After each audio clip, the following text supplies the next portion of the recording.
L'Empire romain est sur le déclin. Des hordes barbares pillent et détruisent les villes rencontrées sur leur passage. Les légions romaines, à bout de souffle, n'arrivent plus à maintenir la Pax Romana. La ville de Glanum va subir l'ultime destruction. Glanum est rayé des cartes de l'histoire.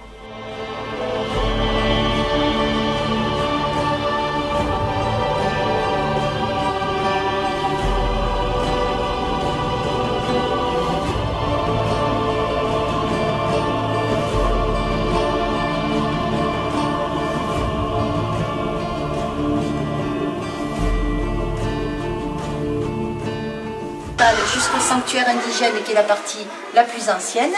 Après les Gaulois, il y a une période d'influence grecque et une période de romanisation.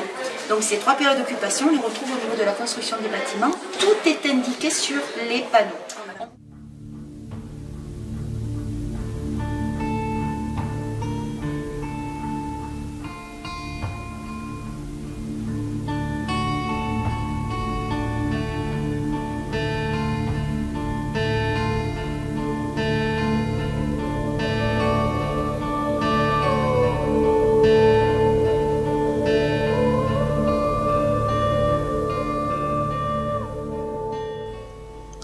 D'abord, une peuplade gauloise d'origine celto-ligure s'installe à la sortie du vallon, traversant les Alpilles.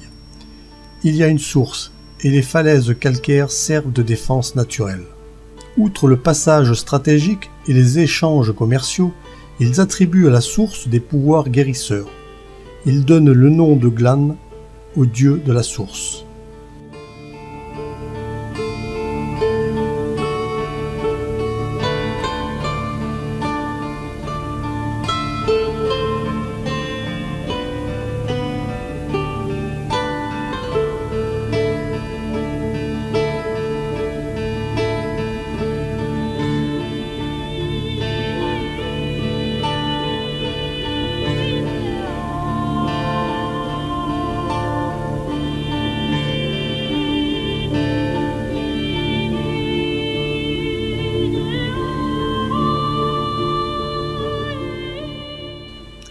Quelques siècles plus tard, les Grecs occupant Marseille commercent avec les Glaniques, et des échanges pacifiques s'installent entre les deux peuples.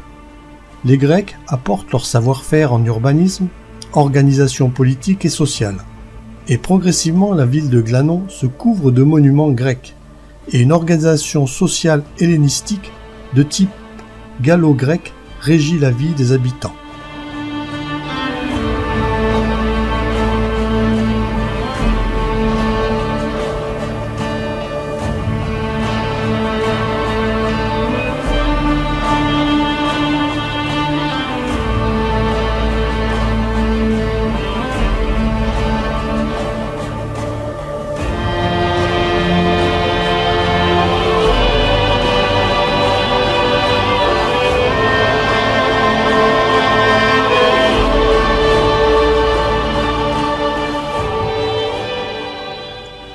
Au 1er siècle avant Jésus-Christ, César conquiert la Gaule, et les cités grecques sont progressivement romanisées.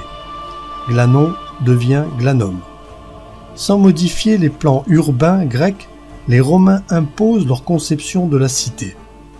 Ils démolissent les temples grecs et réorganisent les structures des bâtiments publics, construisent de nouveaux temples et de nouveaux bâtiments dédiés à la gestion politique de la ville. La source sacrée est maintenant élargie aux divinités romaines.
En 260 de notre ère, la ville est pillée et détruite par les barbares. Les habitants quittent les ruines pour s'établir quelques centaines de mètres plus loin. Saint-Rémy de Provence naît. La cité antique sert alors de carrière pour la construction de la nouvelle ville. Les années passent, les alluvions recouvrent les restes des bâtiments.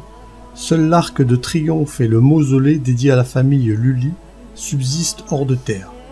Il faudra attendre 1921 pour que les fouilles archéologiques commencent et révèlent de nouveau à la lumière la Glanum antique.